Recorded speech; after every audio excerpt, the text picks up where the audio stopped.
Nous sommes tombés d'accord, tu ne fais plus partie de la famille. Le message de ma mère s'est affiché sur mon écran sans le moindre avertissement et je l'ai fixé en attendant les 3 petits points indiquant qu'elle tapait une correction mais ils ne sont jamais apparus, au lieu de cela. Quelques secondes plus tard, une nouvelle notification est arrivée signalant que Victoire avait aimé le message, ma propre sœur avait liqué mon bannissement, il n'y avait aucune explication, juste un effacement total. J'ai levé les yeux vers la salle de pause vide de l'hôpital et j'ai réalisé la vérité, j'étais une orpheline avec des parents vivants, j'ai avalé la boule dans ma gorge et j'ai ouvert mon ordinateur portable car mes mains étaient stables. Aux urgences quand un patient est en arrêt on ne panique pas, on ne demande pas pourquoi il se vide de son sang, on arrête l'hémorragie, je me suis connecté au compte cloud familial, celui qui contenait toutes les photos, tous les contacts et tous les souvenirs numériques qu'il possédait. Celui que je payais depuis mes 22 ans parce qu'Antoine disait qu'il ne faisait pas confiance à Internet avec sa carte bancaire, d'abord je suis allé dans les paramètres de sécurité. J'ai supprimé l'adresse email de récupération d'Antoine et je l'ai remplacée par une adresse poubelle que j'avais créée il y a des années pour les spams, puis j'ai changé le mot de passe, c'était un petit clic silencieux mais ça a fait l'effet d'une lourde porte qu'on claque. Juste comme ça ils étaient exclus de leur propre histoire numérique, ensuite est venu le portail de la mutuelle santé, j'ai sorti le contrat haut de gamme qui couvrait les ordonnances d'Antoine et les visites dermatologiques esthétiques de Chantal. La cotisation était de 300 € par mois prélevée automatiquement sur mon compte courant, je ne l'ai pas simplement annulé car cela aurait déclenché une notification par email, à la place je suis allé dans les moyens de paiement, j'ai supprimé ma carte et laissé le champ vide.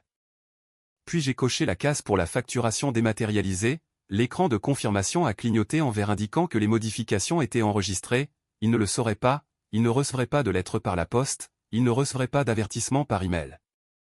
Il le découvrirait dans 6 semaines quand Antoine irait chercher ses médicaments pour la tension et que le pharmacien lui dirait que sa couverture avait été résiliée pour non-paiement, c'était une bombe à retardement enfouie sous des couches de silence administratif, je me suis adossé. La chaise en plastique s'enfonçant dans ma colonne vertébrale, j'aurais dû me sentir coupable car c'est ce qu'il m'avait appris à ressentir, pendant des années j'ai été le filet de sécurité sur lequel il marchait. Celle qui s'assurait que les factures étaient payées et que la lumière restait allumée pendant qu'il jouait aux riches, mais en regardant cet écran et ce champ de paiement vide je n'ai pas ressenti de culpabilité, je me suis senti plus légère. Aux urgences on ne combat pas une hémorragie avec des larmes, on pose un garrot et on attend que le membre s'engourdisse, j'ai fermé l'ordinateur et pris mon téléphone, je n'ai pas envoyé de SMS d'adieu, je n'ai pas essayé de me défendre, je suis juste allé dans mes contacts, j'ai trouvé maman. Papa et Victoire et j'ai appuyé sur bloquer, la porte de la salle de pause s'est ouverte et le docteur Laurent a passé la tête, Manon nous avons un carambolage qui arrive dans 5 minutes, je me suis levé, j'ai lissé ma blouse et j'ai rattaché mon badge sur ma poitrine en disant je suis prête. Et pour la première fois de ma vie je l'étais vraiment, le lendemain matin je ne me suis pas réveillé avec des excuses mais je me suis réveillé en pleine guerre, mon téléphone était rempli de notifications, 11 appels manqués de Chantal. 8 messages vocaux d'Antoine et un SMS de Victoire qui disait simplement tu gâches tout, je me suis assise au bord de mon lit et j'ai écouté le premier message vocal, espèce de sale ingrate, la voix d'Antoine grondait à travers le haut-parleur. Tu crois que tu peux juste nous couper les vivres après tout ce qu'on a fait pour toi, arrange ça immédiatement ou j'appelle un avocat, tu m'entends je vais te ruiner, je l'ai effacé.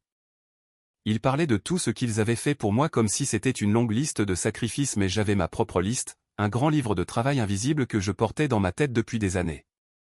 Il y a 3 ans Antoine m'avait appelé paniqué car il manquait de liquidité et la banque menaçait de saisir le domaine de Valmont, la propriété familiale depuis 3 générations, il m'a supplié de l'aider en promettant que c'était exceptionnel, j'ai vidé mon livret d'épargne.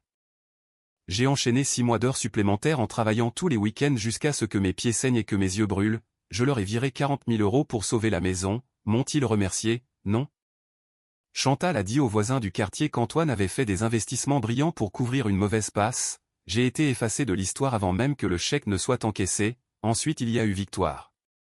Quand elle a décidé qu'elle voulait être influenceuse elle avait besoin d'une caméra, d'éclairage et d'un site web professionnel, qui a payé, moi, 15 000 € sur 2 ans déguisés en prêts qui n'ont jamais été remboursés, mais la pire entrée dans ce grand livre n'était pas financière.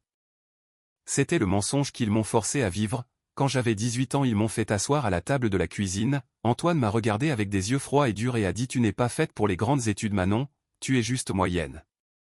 Nous ne voulons pas que tu nous fasses honte en échouant à la fac, ils m'ont dit de partir mais ils ne m'ont pas simplement mise à la porte, ils m'ont donné un scénario, dis aux voisins que tu prends une année sabbatique pour te trouver avait dit Chantal en lissant sa jupe. Dis-leur que tu veux voyager, ne leur dis pas que nous t'avons demandé de partir, nous avons une réputation à tenir, Alors je l'ai fait, j'ai menti pour eux, j'ai protégé leur image pendant que je dormais sur le canapé d'une amie et que je cumulais 2 boulots pour payer mon école d'infirmière, je les ai laissés me dépeindre comme la fille volage et ingrate qui abandonnait sa famille aimante pendant qu'ils jouaient les victimes. Je suis entré dans ma cuisine et je me suis versé une tasse de café, la vapeur montait dans l'appartement silencieux.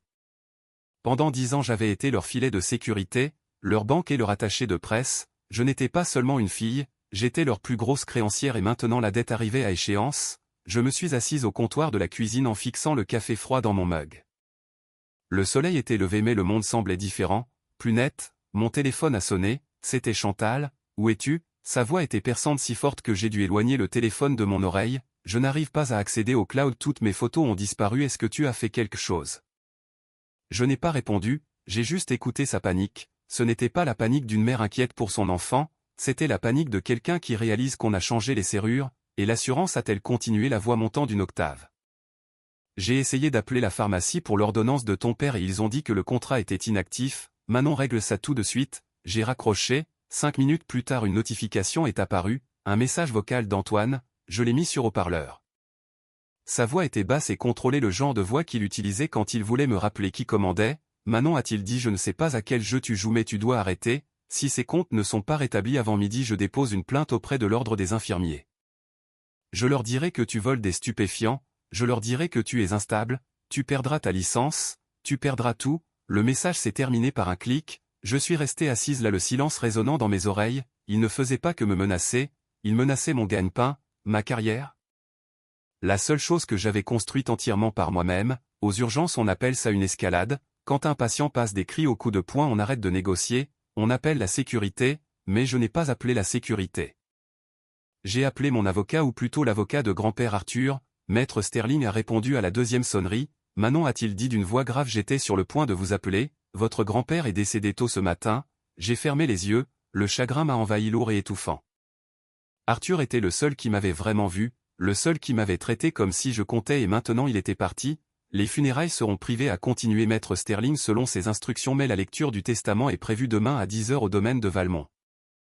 Vos parents et votre sœur ont été prévenus, je serai là ai-je dit, Manon, a-t-il ajouté le ton s'adoucissant, préparez-vous. J'ai passé le reste de la journée à me préparer non pas au deuil mais à la représentation, je me suis tenu devant le miroir de la salle de bain. J'ai relâché mes épaules en les laissant tomber vers l'avant, je me suis entraîné à regarder vers le bas en évitant le contact visuel, j'ai fait trembler légèrement mes mains, je suis allé dans mon placard et j'ai sorti un vieux pull gris.